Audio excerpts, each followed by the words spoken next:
Yo, what up, everybody? This is the one and only Shakim. Amen. Aket. Right back at you once again. Man, really quick, y'all. I'm gonna make this quick because I know everybody's trying to really enjoy their family and stuff like that.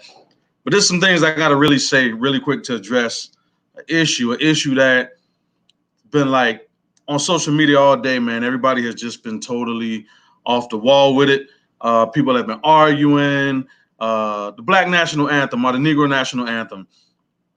Man, I see a lot of people talking about it as racist and divisive, and how can the NFL play the Negro National Anthem? They're trying to divide our country, and all of these things, right? I mean, all of these accusations that have been levied down on the Black National Anthem, and it's very disappointing.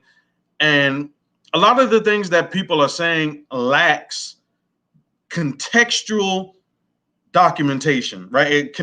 Historical and contextual documentation. So let me start like this. Anybody who comes on and says that the Black or Negro National Anthem is racist needs to be checked immediately. Hold on. Anybody who says that it's racist needs to be checked immediately, right? Immediately. And the sad part about it is, as I get into it, I'm gonna kind of get into the flow. The bad part about it is you have Black people who are saying the same things that the alt-right or the far right racists are saying. I'm gonna tell you like this: the Black National Anthem was started, and it was written in 1900, right? And it started off as a poem in the 1900. Look at the time period which our people were living in 1900. They were totally disenfranchised. Whites were totally against integration. They wanted nothing to do with Black people. They fought hard and long to keep Black people totally away from their traditions, their cultures, their institutions, everything. So when you start talking about the Negro National Anthem is racist, that you're actually not thinking, and you're throwing away the real history behind what happens. And a lot of times people just don't want to face that deep down reality. People scared to face that reality. They scared. So when you start looking at a timeline between in like 1910 to 1919, you have a lot of cities started enacting ordinances, right? Local ordinances to establish segregated neighborhoods, even though they already were. When you start looking at the history between 1910, and go look it up, I did my research. And that time period between 1910, cities like Baltimore, Dallas, Louisville, Norfolk, Virginia, Oklahoma, Richmond, Roanoke, St. Louis, a lot of these towns were actually, bingo, there you go, big shocker. What's going on with you, brother? Man, just dropping some jewels on this despicable rhetoric, man, that I'm hearing, and it's very disappointing, and especially you hearing it come from Black people. So some of the things that you've been hearing, right, are the Negro National Anthem is racist. It's why are we doing this? It's divisive. Like, and I want to ask you, bro, like when you hear people say that or calling the Black National Anthem racist, what comes to your mind? Like what? It is racist, but it's not the racist that they're talking about. We were forced to create our own, I guess you want to say Black National Anthem. Right.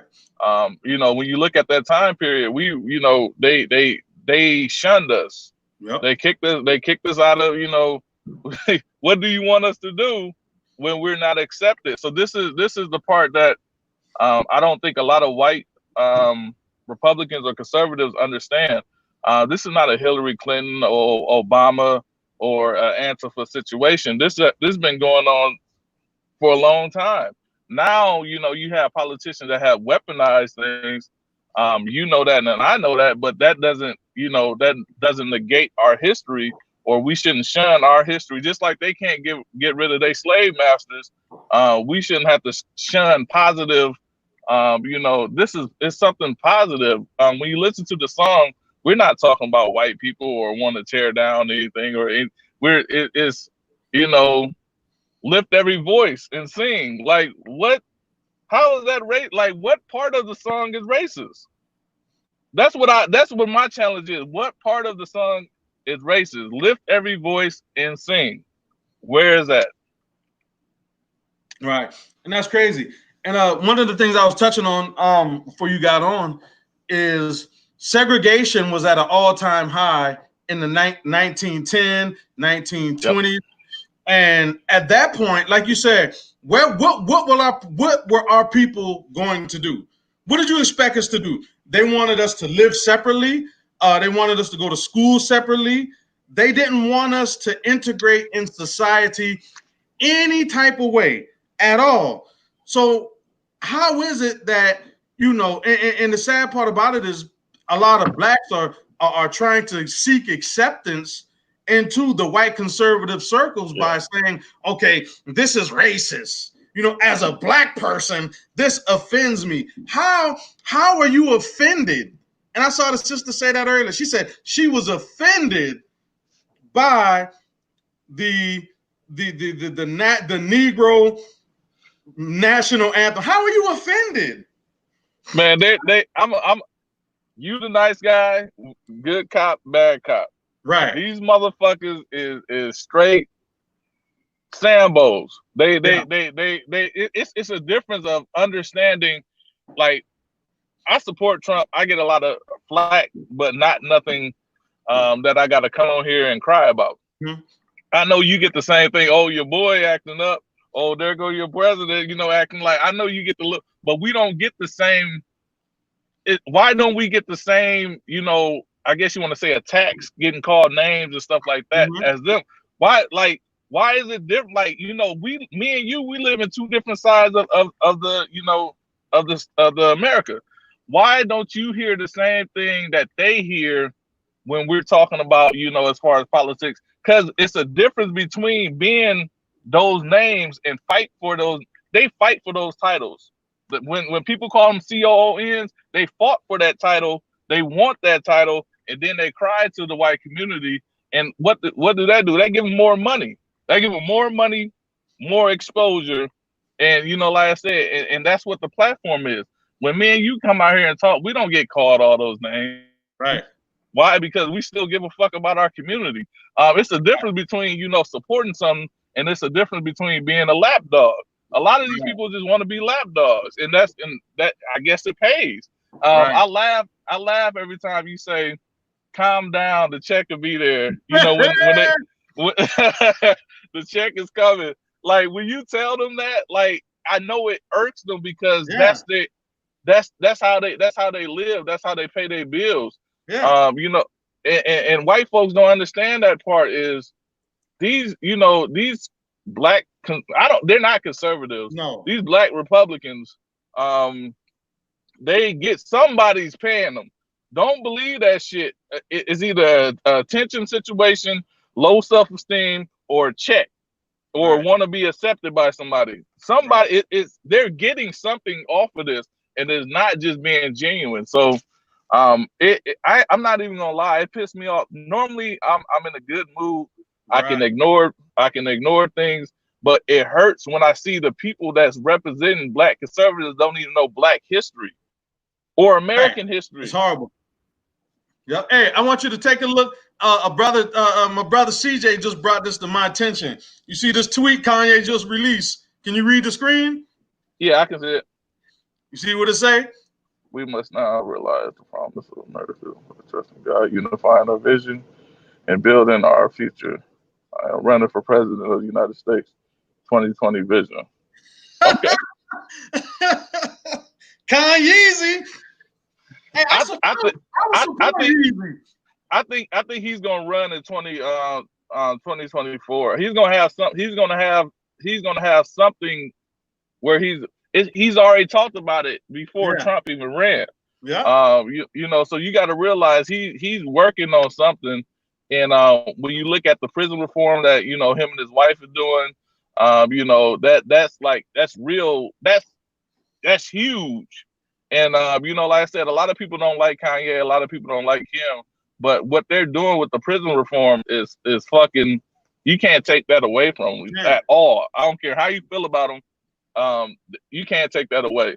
So I think something big is coming, and I think just the shift of Kanye just going off and being by himself where he can't get in trouble. Right. Like this is more of an isolation of, okay, I got something big coming. I can't get in trouble. So what do? You go buy something on the other side of the world, and nobody stay there, and you do your church thing. That makes sense to me, but we'll see. But man, I gotta applaud you. You good. I'm ready. I'm ready to cuss out every last today. It's it's sad, and it pisses me off that a lot of white people are biting onto this this because the NFL has said, and I don't even know if the NFL actually said the shit, to be perfectly honest, with the Lift Every Voice or the Black National Anthem. I don't even know. I from what I'm looking at, it's people saying it, and then the story is picked up. But it's like, why can't you accept? If we gotta accept, your raggedy ass motherfucking people that's on Mount Rushmore, why can't you accept the national black anthem? Like, what is? It seems like the word black, it triggers. That's it. It triggers them. Like anything you say is black, it triggers them, and that's what I always say. A lot of people that say Black Lives Matter, they're not talking about the organization. They just want to say fuck and black. That's it, and that's what I'm starting to understand. And anybody that's against what I'm talking about, you got to understand I can back up what I'm talking about. And if you don't agree, it's just because you don't want to. But they know how to trigger their racism. They know how to, they know the kinks in their armor. And this is what they keep doing. They keep putting the kinks out there, and then they react, and then they expose it. So I always tell my white audience, who's really smart, if you letting the left, as they would say, show your racism, or show your bias, or show your prejudice, or show your disconnect. Whatever title you want to put on that. When you let them do that, who's really in charge? Yep, So you really, they set them up. Yep, and they fall for it every time. I guarantee Monday, if they say, hey, reparations is a bill that they about to go fucking ape, knowing that reparations is not gonna pass, they know when to do it, and they fall into the same trap. And then I sit back and I read the comments. I be like, damn, these motherfuckers is way behind. Don't tell me that we American. Don't tell me that you don't see color. And then they say Black National Anthem and you go fucking ape shit. Nah, that shit, nah, fuck that. Like we've been singing this shit. Like, this song is not nothing new that, Beyonce made. Like, this song probably like 100 and some change years old. Like, it gotta be 100 and some change years old. Like, we've been singing this. Like, I hated singing it. I ain't gonna even lie to you. I hated singing this shit when I was younger. But it took my mom to break down, because I thought it was a church song. Yeah, me too. I wasn't really a churchy person. So when I said I hated it, it's because, here we go, this church shit. Like, when I grew up, it was church Monday through Sunday. I was like, Black National, it's basically a church song. That's basically what it is. It's a gospel song. If you ask me, I would say, hey, it's a gospel song. That's what the fuck it is. They're just not talking about, I think they mentioned heaven in it, but it's like, that's it. That's it. Yep. And something you said, and I think you really touched on a key point, very key. And it's like they're being the right. What's happening is there's a strategy that a lot of people on the left are using to expose the racism in the ranks of the Republican Party. So it's like they drop a bomb and they say, "See, look, see, I told you they was racist." And me and you never talked about this. We can talk about it today. You said it, I said it on my channel, you said it on your channel. If the momentum, if they keep this shit up, it exposes regular white people that got common sense that not playing party is like, hey, what the fuck is wrong with the national black anthem? Like, it's nothing. It's politicized. So when somebody that's not dealing with politics or not just all, old MAGA and they're like, hold on, like, this is the type of shit that they don't understand that's hurting them. This hurts their party. And I'm telling them this as a black man that can go out there and give receipts, go out there and give data, go out there and give information that you're hurting. You're hurting your own president when you do this shit. And then he has to follow. Somebody got mad at you.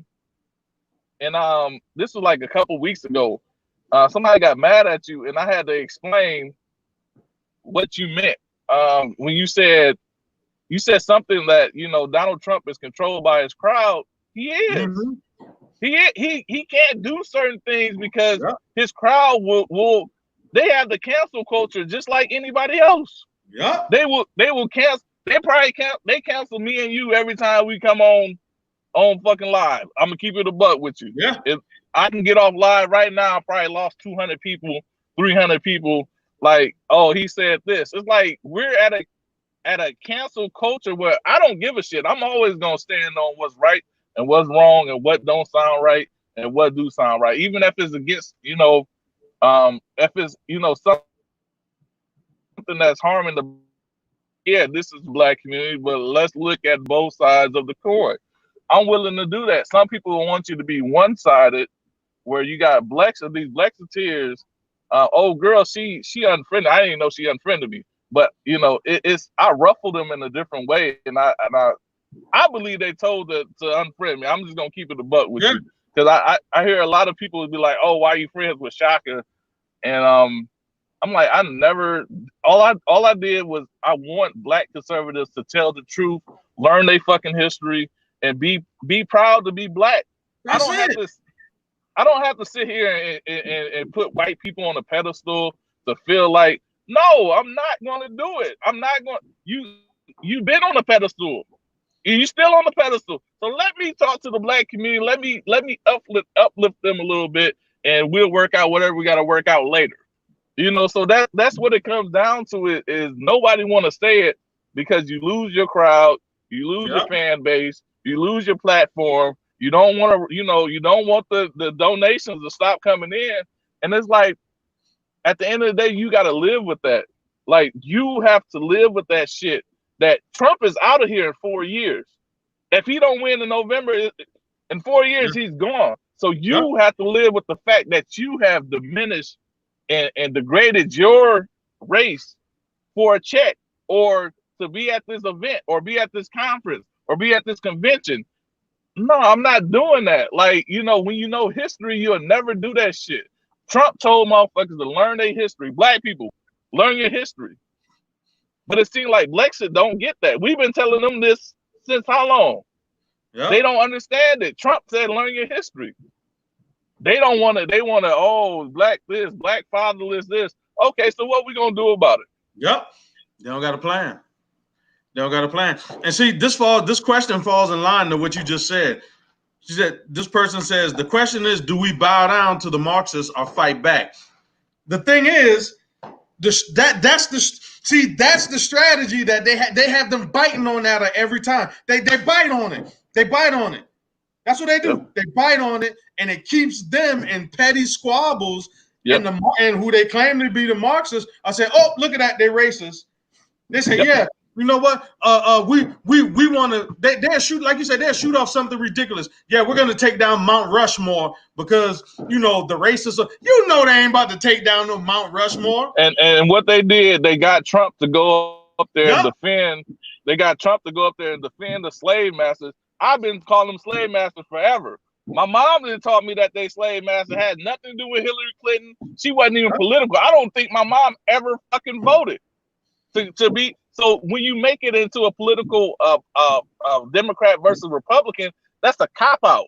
That's on both sides. It's a cop out to not sit back and say, hey, you really gotta hear. Like if we say that me and you say that Louis Farrakhan is our hero, you know how many motherfuckers is about to go crazy? And how many people did Louis Farrakhan kill? None. How many houses did Louis Farrakhan burn down and put a cross in front of people's houses? I'll wait. How many white people did Louis Farrakhan, enslave? Right. And I don't even support Louis Farrakhan for my own reasons. But if we did, we would get canceled. We'll get demonized. But you'll sit back and tell me that George Washington is the best this, and he had slaves. He was using slave teeth to put in his own mouth. And they told us in school that George Washington had wooden teeth. That's what they told us. You remember that? Yeah. Oh, George Washington had wooden teeth. They never told us that George Washington was using the teeth of the slaves to put in his own damn mouth. Come on, man. Like, I don't like dishonesty. That's one thing that you'll lose me every time. How you're every hero that you see that's in white America is either conquered some shit or took over some shit or discovered some shit or had slaves. Like where are the other heroes at? Y'all don't have any other heroes? Exactly. Yeah. What about the abolitionists? Somebody asked why didn't they ever honor the abolitionists who fought to end slavery? Why do you have more statues of Confederates who fought for slavery, who owned slaves, than abolitionists who fought for what the real principles of this country should have stood on? You would think that we would have more statues to people who said, you know what, let's end slavery, let's fight for justice for all, let's have a peaceful society where we can govern each other, where we can have legislative freedom. You would think that we would have more statues of abolitionists versus racists. But it's totally opposite. And I tell white folks all on my page, if you don't have that spirit, the abolitionist spirit, I don't want to fuck with you. I'm not here to get pats on the back. I told people, my daughter, I know your kids love you like hell. We get all the fucking love we can possibly muster just from our household, from our kids. Like, we get so much love, we be like, man, go and play somewhere. Go, let me, it's like, I already know it because, like, as far as being black fathers, that's just something that we get. But it's like, it's going to take white people, and it's a lot that I don't want to shit on the ones that change. On my platform, I have a lot that get what me and you talk about. Right. And I respect that. I will never disrespect though. But the ones that's like don't give a shit and they turn it into Bloods and Crips and like this shit is gang. I was in a gang. This is gang shit. This is basically gang shit. Left versus right. It's gang shit, and we fucking too grown. Like I said, I think we both being played. Both sides are being played. I don't give a fuck what nobody say. I don't care who you support. I don't care who you vote for. This whole, police versus, the black people is bullshit. Now you got the, any black culture or any black pride versus being America is like they're both canceling each other, trying to cancel each other, and people that's getting sucked up in it are the fans that love to have this tension or not agree with what's going on in the black community or deflect on what you mean to tell me is nothing positive within the black community but black Trump supporters? Like that's the only thing that we have in 2020. The only positive thing we have is when somebody say, "Hey, I'm a black Trump supporter." in white society, that's the only best. Come on, man. Like if y'all got us where you degrade us that low and put us down on a level that low, like you're doing the same thing Hillary Clinton did when she said we were super predators and we need to be brought to heel. Yeah, most definitely. And man, I'm really thinking about what you were saying, how the left is basically putting the right in a box to where they don't even listen. Right now, all they need Biden to do is shut up. That's it. Yeah, all they need Biden to do is shut up. They need him to stay. They're fighting the battle for Biden. Yep. The media right now has the right so reactionary and caught up in the base being super duper duper racist. All they need, the strategy is Biden, you shut up. Yep. We got it from here.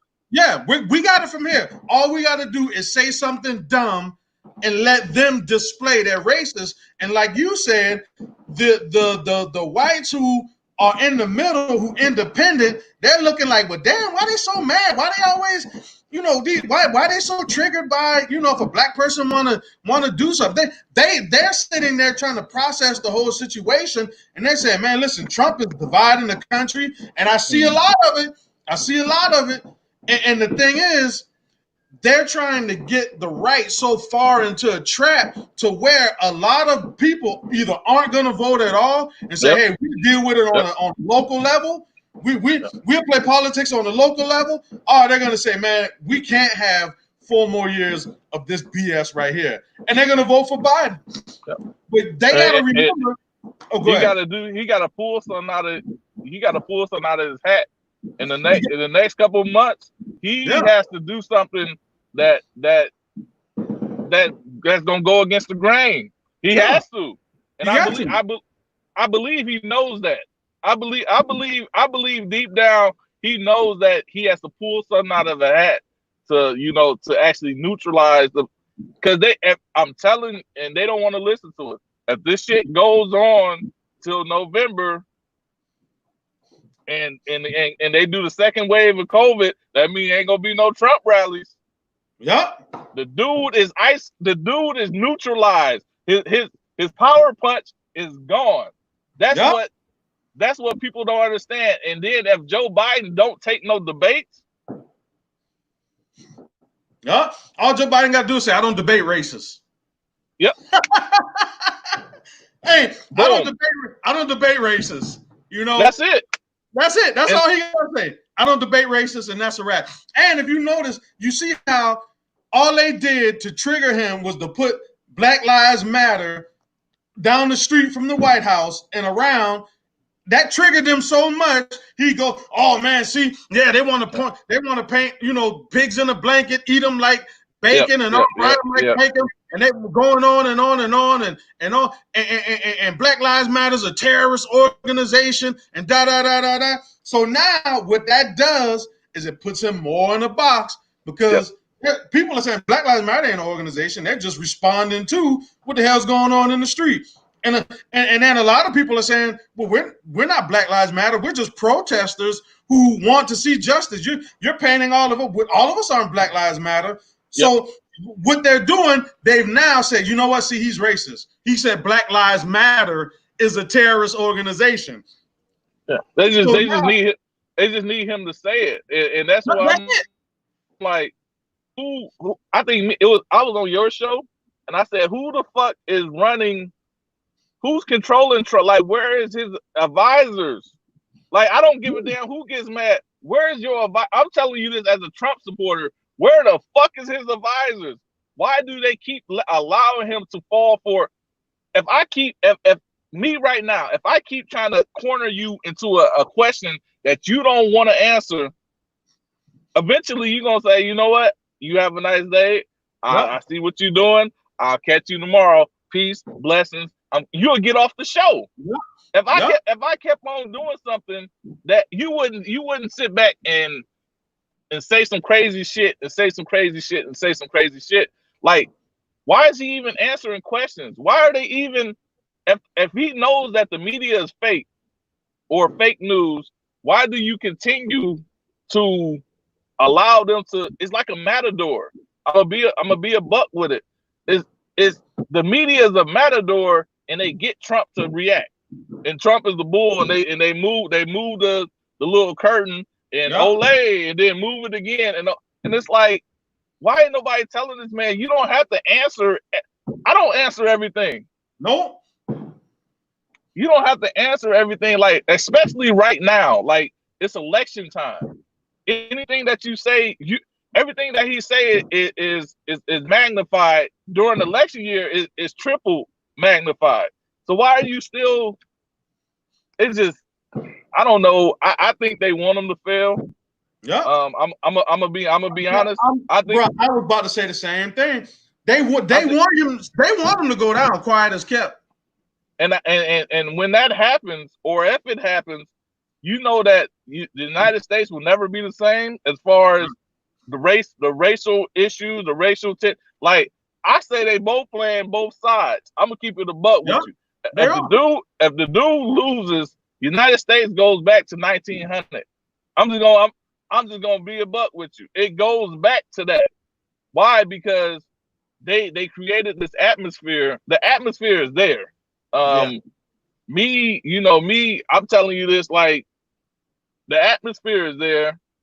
The programming, a lot of people, I've never seen programming at the max the way that I've been seeing it, like in the last couple of years. That goes for, our people, our program, where we just gonna vote for anybody that they put out there. Their people are programmed with Trump, where you can't criticize him, he can't do wrong. There's nothing that he's doing is like, yes, he's doing a lot of bullshit where a advisor or somebody that actually cares about the campaign or that just want to debunk that he's racist. Like, you wouldn't talk about, if people kept asking me about the LGBT community and I knew that they were trying to make me a homophobic person, I would not even talk about it. I'd be like, dude, I ain't got no problem with nobody. Like, you grown, you do what you do. I just got a problem when you put the shit on kids, and I keep it pushing. But when Angela Stanton went through that on the Breakfast Club, where they kept on trying to make her anti-LGBT and all this other stuff, and she knew how to maneuver. And it's like, they don't know how to maneuver, and anything that he say, if you come from a place where you don't really give a shit about black people, anything that he say you're gonna agree with. And it's like, me as a black man, I don't agree with Trump on a lot of things. I can deal with him with the policy. I can deal with him on the prison reform. I can deal with him with the stopping child trafficking, human trafficking, making that one of the issues. But it's like, it's some issues within that administration that needs real black folks. I know you know what I'm saying. Do they know what we're saying? It needs some real black folks. We're not talking about the great value brand black folks. We're talking about, I wouldn't mind if you was there. Yeah. I wouldn't mind if you was there. Jeff, Jeff Charles, man. Come on in, Jeff. What you doing? I see Jeff coming. Come on in, Jeff. Jeff got an article too. He need to come in here and explain his article. Jeff wrote an article with the Lift Every Voice. He definitely, Jeff, if you can give us just a little outlook on that, because you wrote it, that would actually be dope. But this is not a Trump bash, and this is just the truth. Strategy, bro. Yeah. You can't even go box another person if you're not going to watch film. They watch film on people. They get you to react, and that's what they do. And they like, oh, Trump is going to all we got to do is go in front of the White House and do this, and he going to show. That's it, bro. That's it. And I'm telling you, even with the white power video, when he retweeted it, all his advisors had to do was say, listen, go out there and apologize. Yep. Jeff, I sent you the link on your inbox, Jeff. Check your Facebook inbox. But that's all Trump had to do. Yeah. Go out there and apologize. That kills that. That's why I said I think somebody in the administration want him. I think they want this. I'm just gonna being a smart man that sit back and analyze shit. I'd be a liar if I said I don't think somebody is actually pulling the strings for this shit. Oh no, you good? Shit, So I didn't want to take over your show. Yeah, now this is the Shaka Shakur show. Shakim has stepped away, but it's messed up. And I'm seeing a quick shift. I seen Trump work hard to bridge the gap with black and white. As far as I seen this over the last 3 years, and nobody has said this yet.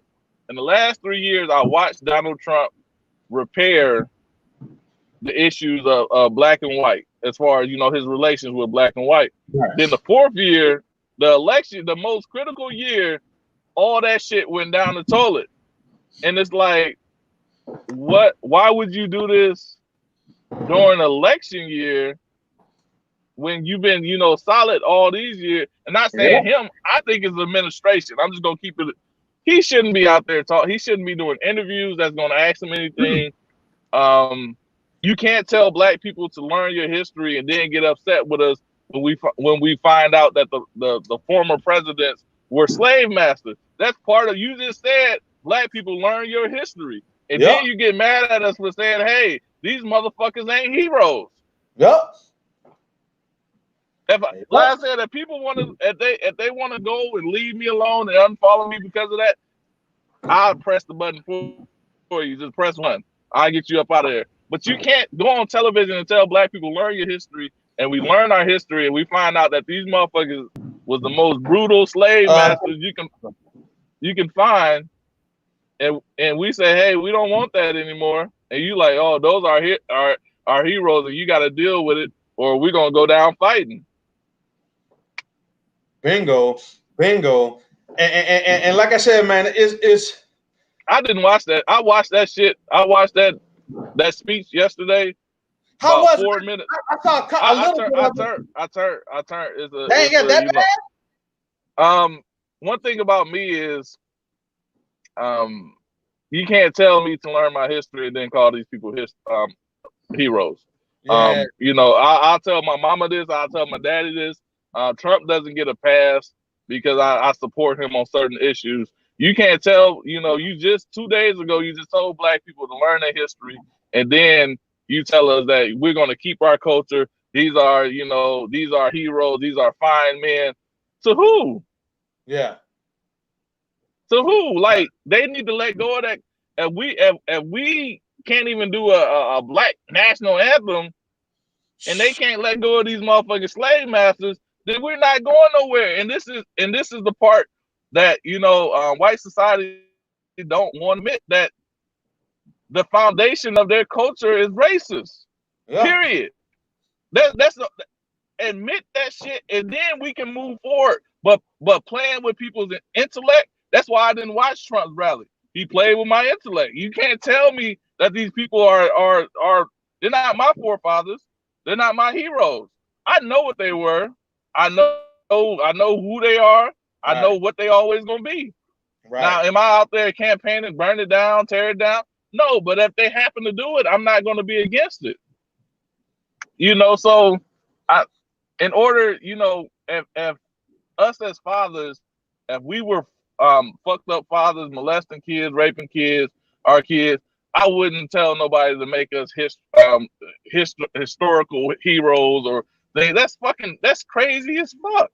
Yeah. For anybody to say, hey, Shaka, he did touch some kids in his day, but he is a hero. You can't. That's an oxymoron. You can't even say that. So that's like R. Kelly. You want to say, you can't say he's the king of R&B without mentioning the fact that, man, dude, you got some issues with little children, man, with little girls. Yeah. We can't name a statue and an award after R. Kelly at this point in time because we already know what dude stood for. The bingo. So we wouldn't give no R. Kelly accolades out. So why would we give anybody else accolades or some shit? You gotta say, okay, that was the first president, that was this president, but yeah, they're not heroes. They just happen to get voted in at this current time. That's like, we'll say that they're heroes, but if you ask the same white people, is Barack Obama a hero? They'll tell you, fuck no. Oh yeah. Oh, you're right. Oh my God, they say they'll just blow him out the water. Well, I'm just me. I don't, and this is why I sit back and I deal with who I deal with. Either you gonna like the truth, or you just gonna sugarcoat some shit. You can't call those people heroes and then say it. And I don't even fuck with Obama. I don't like Obama. I know why I don't like Obama. You know too. But you would have to consider him a hero. Yeah. If everybody else is a hero, then Barack Obama is a hero too. Yeah. But you can't get them to say that shit. They will never, ever, fucking ever say that shit. They'll die before they say, just get rid of me. Just take me out.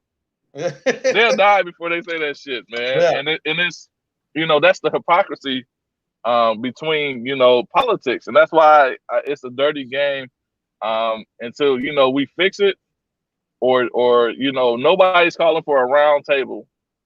Nobody sit back and say, hey. The president should have had not just people who gonna get up there and sing him praises and we love what you're doing and you such a wonderful guy. He should have some of the influential people on both sides to come in and say, let's sit down and let's talk about it. I might disagree with a lot of stuff that you're gonna say. Y'all gonna disagree, but let's talk about it. Let's televise it and let's see what can we do. I guarantee you, he could have took this whole situation and made a home run. I honestly thought he was. Me too. I thought he was. I said, oh yeah, Trump about to. This is because it's like you're going against Biden. Yeah. This is fish food. Trump about to knock this shit out the park, and it's like he fell into the media's hands, and some people don't understand, like, because they're only friends with. See, I don't just surround myself with Trump people. Right. I got everybody from every spectrum on my page. Right. So a lot of people get caught up because all they have is Trump supporters on their page, or vice versa, where you only have people that's Democrat on your page. So you don't know what's going on the other side. In your perception, everybody that over here is either Democrat or Trump supporters, and you're going to go with what you're going to go with, or what you support, or what allegiance you have. Right. If this continues to November, the guy is out of there. I don't care who gets upset. You have to go after your fellow brother and sister and tell them this is not the way that, it's not even politics anymore. They show black people beating up on black people. They show black people beating up on white folks. What the fuck do that got to do with politics? Right. And you see what Aaron said, Trump invited the CBC to come and they didn't come. That's the wrong people to come. The Congressional Black Caucus are not the ones in the street. Nah. That just goes to show right then that you're talking to the wrong people. Yep. The Congressional Black Caucus, you got to talk to major community leaders, major activists, people who have the voice in the streets.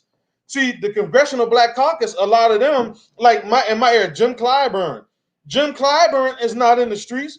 Jim Clyburn ain't coming to rallies. Jim Clyburn ain't protesting. Yeah, he's probably one of the biggest names in the Congressional Black Caucus, but don't nobody respect.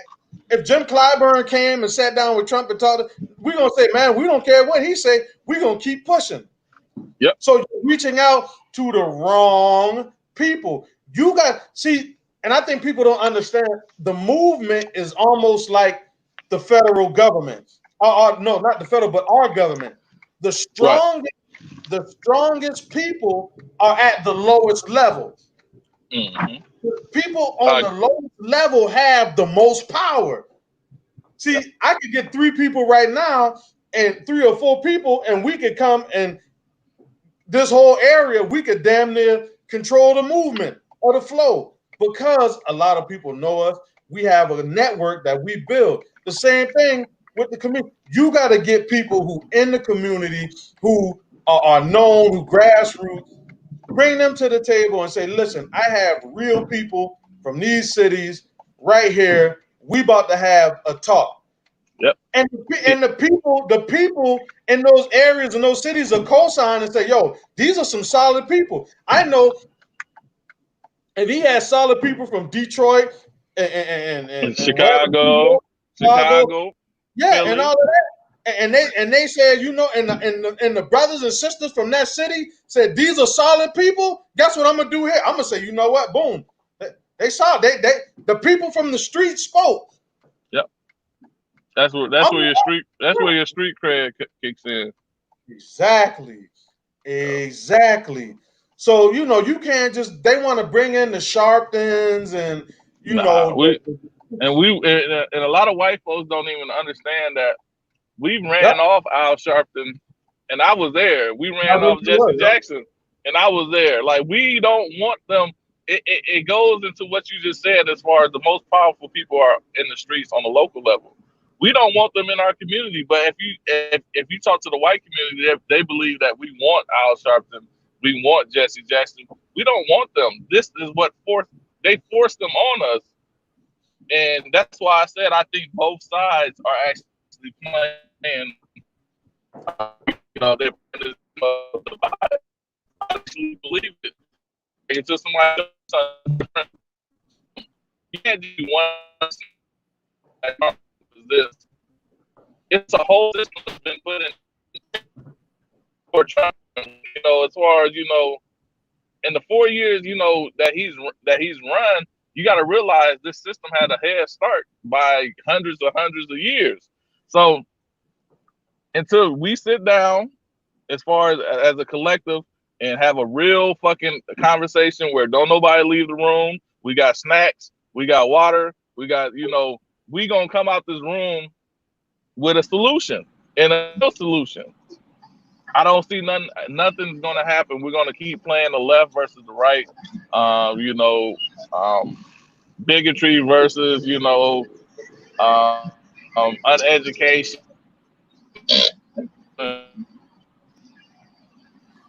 Shaka, you breaking up. Shaka signals is messed up. Big Jeff, what's going on, Jeff? Hey, what's good, man? Happy 4th. Man, happy 4th, brother, man. Hey, I man, your article, man, was point back and forth. Okay, hold on. Shaka? Oh, yeah, he coming back in. Man, your article was wonderful, man. Talk more about it. I shared it today. Man, I got some good feedback on it. Talk to us about the article, man, and what inspired you to write that. Yeah, well, you know, it was funny because the whole like national anthem thing popped off on Thursday. Like, and I didn't see it until like later in the day on Thursday. Right. And so I was like, okay, so I'm probably gonna have to address some stuff because I know the conservatives are gonna go crazy. So I was like, I'll probably just wait until Saturday and then I'll just, you know, say a few things about it. But then I woke up on Friday morning and I checked Twitter and it's just lit with this whole Black National Anthem thing and all this outrage from the right. And I'm like, what the hell? Like, I expected some, you know, I expected the Black Conservative Inc. to come out and condemn it. I expected, you know, the usual suspects in Conservative Inc. to start bashing it. But I just looked through the feed and I'm just like, man, these people have no idea what they're talking about. They're just reacting without thinking. None of these people actually looked up, lift every voice and sing to see what it was about before they started weighing in on it. And people on both sides are guilty of that. But it was just in hyperdrive. Like, it was dialed up to 11. I was like, well, damn, like no conservative pundit actually went to look and get information on the song before weighing in on it. They just saw the words Black National Anthem. Yep. And they got in their feels, they got emotional about it, and they just started bashing it And to me, it's one thing if it's just like a regular person doing that. But when you're a commentator, when you're a blue check, when you're a high profile politician and you have influence, that is the height of irresponsibility. So when I saw that, I was like, no, I got to like weigh on this on it now. So I ended up making a video that morning. I don't know if you saw that. It was a live stream. Yep. And I just wanted to set the record straight. And the thing is, it wasn't so much about persuasion. It was more about education, because I know that the vast majority of white conservatives never even knew there was a Black national anthem. They've never heard of the song "Lift Every Voice and Sing." Some have, but most haven't. So I knew that this was an issue of ignorance and people just reacting knee-jerk with their emotions. So I just wanted to set the record straight and educate them on the history of the song, why it was written, why it became the Black national anthem, how it became known as the Black national anthem, and to explain to them that this isn't about replacing the Star Spangled Banner. This isn't about having two Americas. Back in that time, when they wrote the song, there actually were two Americas, but it wasn't by our choice.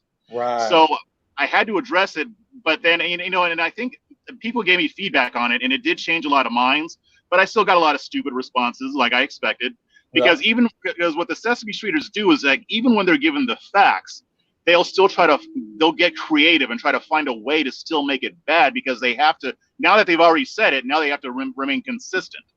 So they still have to find a way. So I was like, you know what? I'll also write an article about it. I decided that today. I decided that yesterday that I would do it today, especially since it's the 4th of July. It makes sense. Right. So I put that article out, and I expected the comments to be negative, and there weren't that many comments, but the article is I think it's still trending on Red State.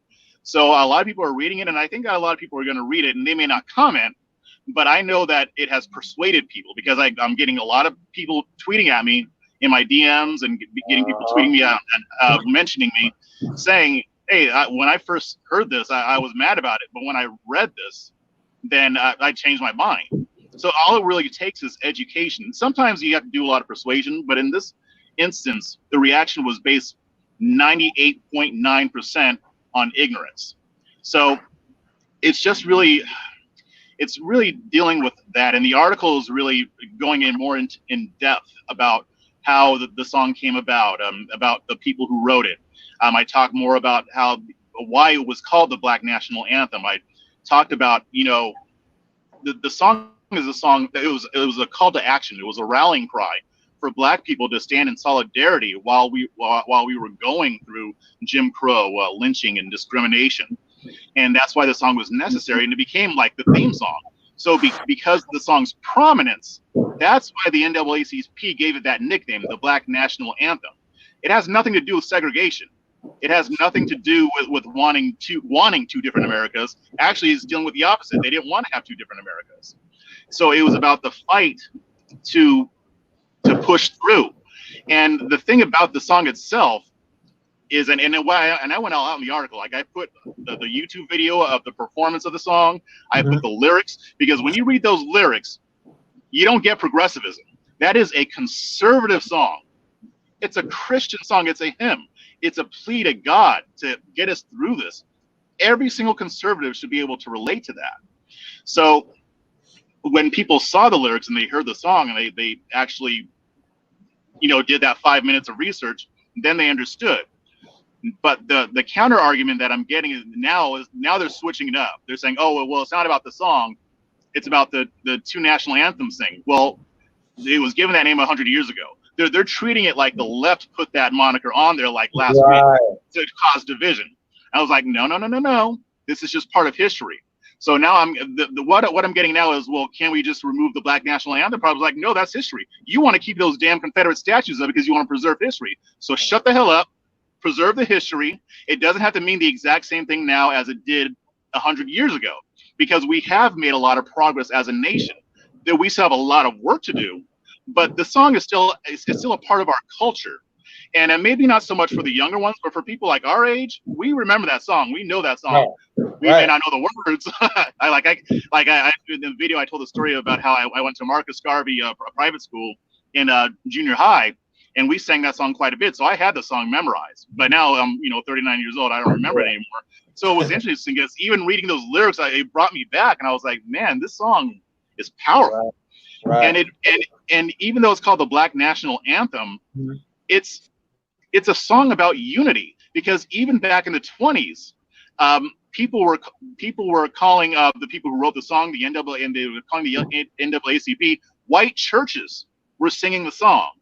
Churches in other countries were singing the song, because even though it was about Black people, there was something that everybody could pull out of it, because everybody has gone through something. So it was just really a process of getting them to see that. There are some people who just don't want to see it, so they'll come up with arguments like, let's change the name. Well, no, we're not changing the name, because the name of the song is Lift Every Voice and Sing.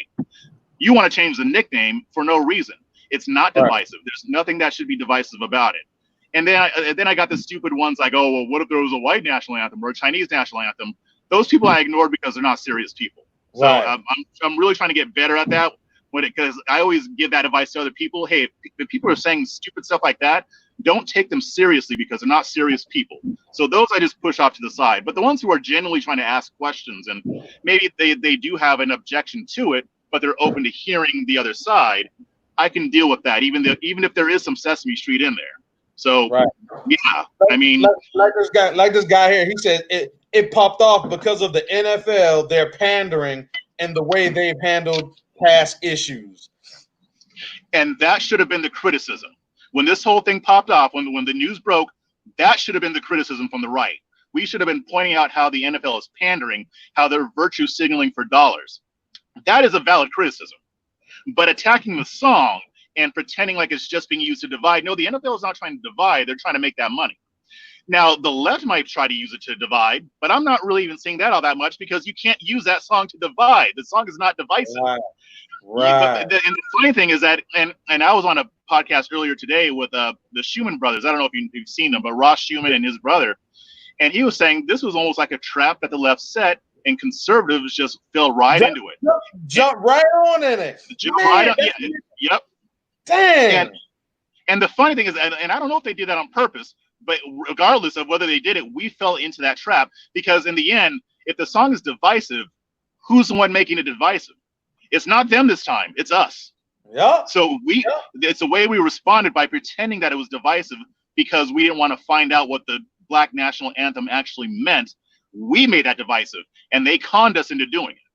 Yeah. So do you think, and me and Shaka was just talking about this, do you think conservatives or Republicans fall too much for the traps? I mean, it seems like they falling into every trap that's being set. Perfect example. You know that they're not going to remove Mount Rushmore, but the left just jumps up and say, you know what? Let's move Mount Rushmore. Next thing you know, here comes the right. They start, they paint themselves in a racist box, and they start, instead of having counter arguments, like, instead of some of the stuff you just ignore. Right. You just ignore. Oh, we want to remove Mount Rushmore. Trump could have been like, man, I ain't, like, come on, guys, like, but he jumps in, oh man, these are all wonderful, men and women, and then let's say, he's racist. Look at that, he's protecting racists. Right. And that disappoints me about Trump, because Trump knows how to persuade. And it doesn't mean he can't make mistakes, but he knows what persuasion is. The appropriate response is to either ignore it or to mock the hell out of it. You can't take it seriously. Again, these people on the left, they're saying they want to remove Mount Rushmore. These are not serious people. They're jokers. They're stupid. Exactly. Why would we take them? Why would we treat them? Why would we treat their arguments with respect when their arguments are not respectable? They're not to be taken seriously. You make fun of it or you ignore it. So but the thing is, the left knows that we're going to take that bait, because on the right, and I blame the media on the right, and I blame the GOP establishment for this, because over the past few decades they have created a culture of reactionaries, so that everything that we do and say is always a reaction to the left. We don't make our own conversations. We don't create our own. Well, we create narratives, but they're stupid narratives. We don't actually have honest conversations that we create, that we come to the table with. We're always reacting to what the left is doing.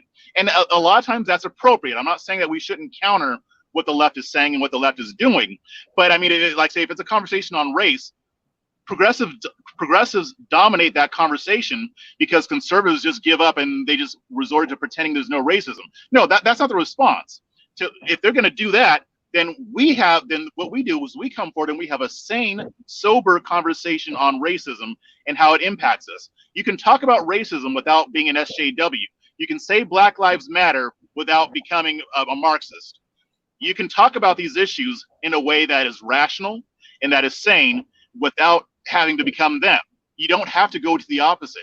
You don't have to let them dictate when and what we talk about, because right now they do.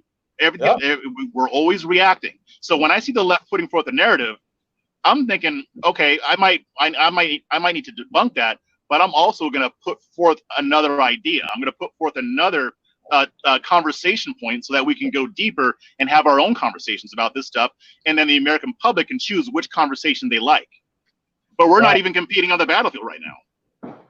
Right. And you know what? I think the reason why a lot of the mayors right now have been removing monuments is because they know it gets under the skin of the white Republicans. So what they do, this all plays into psychology in the upcoming election. If they can say, listen, these guys are racist, look at that. You're going to have black people who like, oh man, we can't vote for these people because look at the stuff they're saying. Then you got the whites who just are just everyday, white people, good people. They're like, man, why are they talking so racist? Like what? Like why is it so? They're like, damn, like man, y'all, I can't deal with y'all, and all that's gonna do is hurt what they're doing. And somebody said, she said, curious. Hold on. And I want to answer this. She said, curious if that was going on before Obama. It was. It definitely was. But I'm going to tell you one thing about Obama. The reason why he was a thinker, he was articulate, he could talk his way out of situations. You got to give him that. He could talk his way out of situations, and he had the ability to cool down. He in no way, shape was a Trump as far as his speech and the way how he maneuvered. Right. So these situations could have very well came up with Obama, but he knew how to de-escalate, and a lot of stuff he just ignored and kept it going. Right, exactly. Yeah. Like you say, he tell a joke, and everybody will laugh and say, "Man, that dude got charisma," and he keep it going. Yep. I mean, and this stuff was going on. Now, I don't think it was as crazy as it is now, but those conversations were happening under Obama, and I remember them under Bush too. We've been talking about the Confederate flag. We've been talking about Confederate statues, and we always have this emotional knee-jerk reaction to that conversation. So, and here's the thing: when I see people on Twitter, when I see conservatives saying things like, well, I mean, if they take the statues down, they take them down. Or when they hear them saying things like, well, maybe we can just move them to another part. I'm like, yes, you're getting into the conversation. You're actually talking about it. You're not just saying, no, leave them all up. We're not going to do anything. Like those are the people that get elevated, and then we don't get taken seriously, again, because we're not elevating serious people. But the people who are actually saying, okay, let's talk about this. How can we do this in a way that doesn't erase our history, but still means that we're not glorifying this atrocity that occurred in our nation? I like that. Those are the people that should be elevated. But the powers that be on our side will not elevate those voices.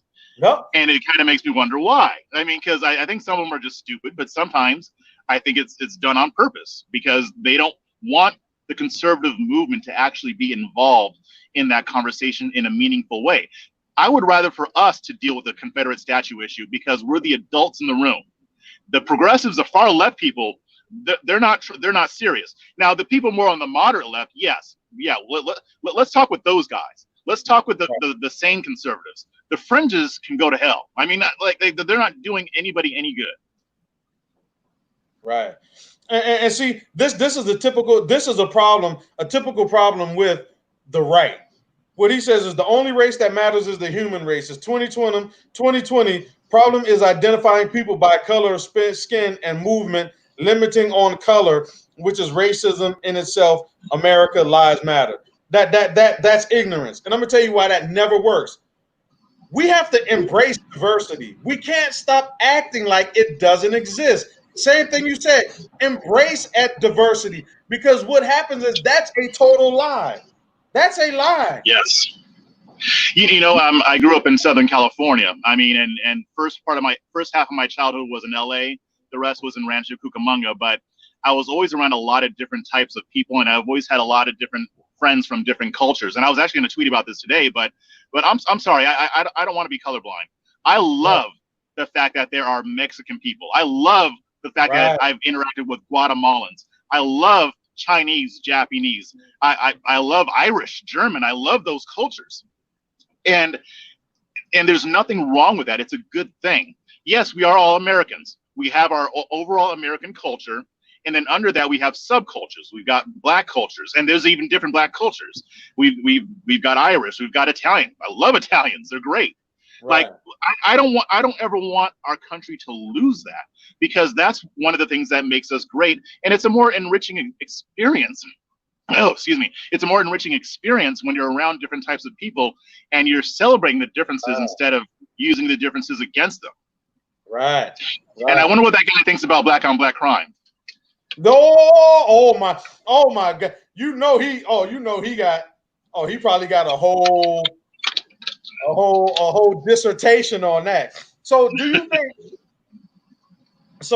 you think right now, right, with 2020 coming, and with the left knowing now how they can just drop something absurd, drop a bomb and then run, and Trump will jump on it? Do you think their strategy is keep Biden quiet and let's continue to race bait Trump and the right and let them react to everything that we say, even though it's just like another example? I believe the mayor in DC, she purposely said we're going to put Black Lives Matter right in front of the White House because she knew that Trump was going to come out and say the most absurd thing possible, and she could say, you know what? I told you he's racist. Yep, he's racist. Yep. Yeah, I think that is their strategy. I actually wrote an article about this last week about how Trump is basically losing, and there's indications that he knows it. So he's starting to be more hands-on with his campaign. But they are trying to. They're going to keep Biden locked in that basement for as long as they possibly can, because they want to put it on. They want to make it Trump's election to lose. And they know that he'll say some stupid crap and lose. What he needs to be focusing on is still attacking Biden. Now, his team was talking about that. That's a little difficult because Biden isn't really saying much. Hey, Aaron, hey, Aaron, check your message. I just sent you a message, Aaron. Aaron Johnson, check your message. Go ahead, Jeff. Okay, yeah. So basically, I mean, it's hard to attack him when he's not really saying anything. But they can't keep him in that basement forever. They're going to have to let him out. He's already committed to doing the debates. He's actually trying to silence Trump on Facebook. I wrote about that too. So he's trying to shut him down, but also still let him hang himself. But he can't. They can't keep him in that basement forever. That alone, I don't think that's going to win them the election, because I think that Trump will do a lot to damage himself, but I'm not convinced that he'll do enough. If Biden chooses to stay in that basement, it's going to end up damaging him more than helping him. Oh, yeah, they're gonna have. So do you think picking a Black woman is gonna be a strategy that Biden is gonna employ to keep Trump to keep exposing Trump's Achilles heel and saying that they're racist? He better. If he doesn't pick a Black woman, he's gonna lose. Democrats won't show up. If he picks what's her face? If he picks Pocahontas, that's a wrap. Yeah. Trump wins. Yeah. And the thing is, he knows that, so he's gonna pick a Black woman. Yeah. You think he's gonna you think he might pick Kamala Harris? It's looking like that. I mean, the indications are pointing in that direction. I don't know that that's a wise choice. I think there's probably better Black women like Val Demings that he could pick.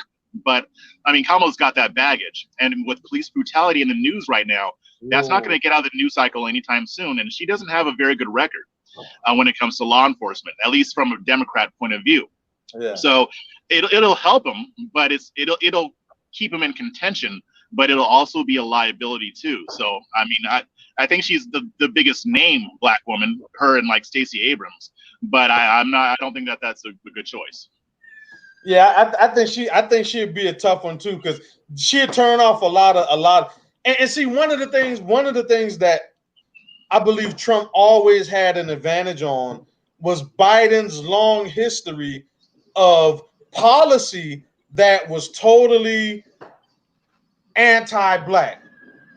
Yep. But with his recent rhetoric and stuff, he can't even really talk about racism anymore, because it's like they're gonna be like, oh, come on, Trump. It's almost like he can't even use that argument anymore. And that was one of the strongest arguments that now, if Trump comes and start calling somebody Biden a racist, oh, they're gonna eat him alive. Right. None of them can talk about it. And the other thing too is that none of them can talk about hashtag Me Too stuff either, because Biden's got his skeletons in his closet. So I really don't know why they picked Biden. That was a really bad candidate, because it takes away their most powerful weapons against Trump.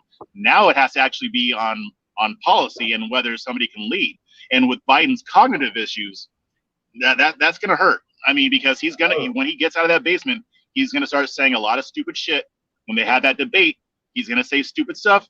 I mean, Trump says stupid stuff too, but Biden's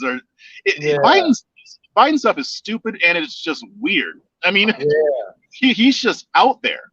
Trump just says ridiculous crap, and everybody knows this because he blusters and talks out of his ass. Biden doesn't really do that. He just doesn't really know what he's talking about half the time. Right. And Biden seems more of a mental degeneration. And that's the scary part. People are like, it seems more like, okay, he's not fit. He's like literally mentally clocking out. And I think that's what makes it even worse, because, at least Trump, they can say, well, he's just a bigot. They call him whatever. But Biden is like mental, like a health issue. Mm-hmm. And I think that's what really scares people a lot. And that's gonna be an issue. Let me say. Never mind. Somebody's on Eric Holder.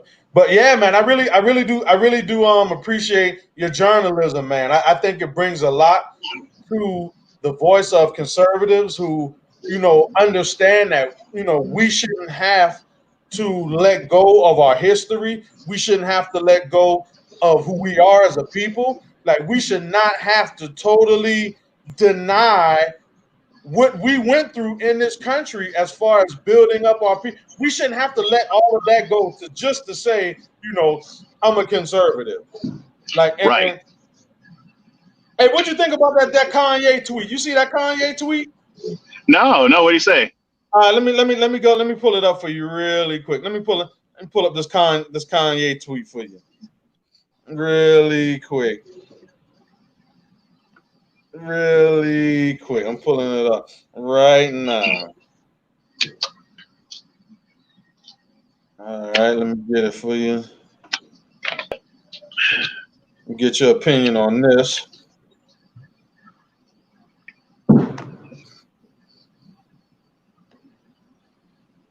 All right. You see that? Let's see. Is there a way to make it bigger? Yeah, I can make it bigger.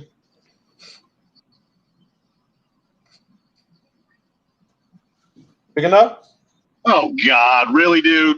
I figured it was something like that because I saw people tweeting to that effect. And he's saying 2020. Yeah, 2020. Yeah. Okay. So I don't know if he running this year or. Well, he put 2020 in the tweet, but I don't know if that means anything. Yeah, and I think it's too late this year, isn't it? It's got to be. Damn. They straight dropped the M-bomb on him. Yeah, man. Yeah, he's not running for president. No, that ain't gonna happen. Yeah. I saw CJ Pearson tweet about that, so that now his tweet makes sense. What did CJ Pearson say?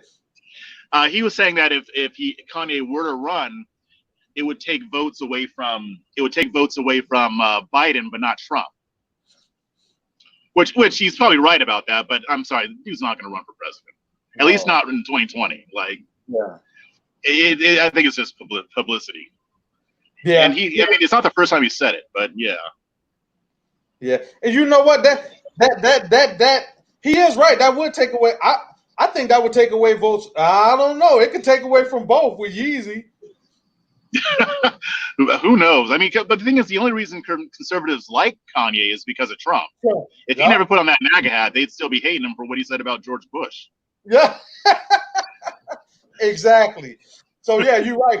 He would take away votes from Biden. Yeah.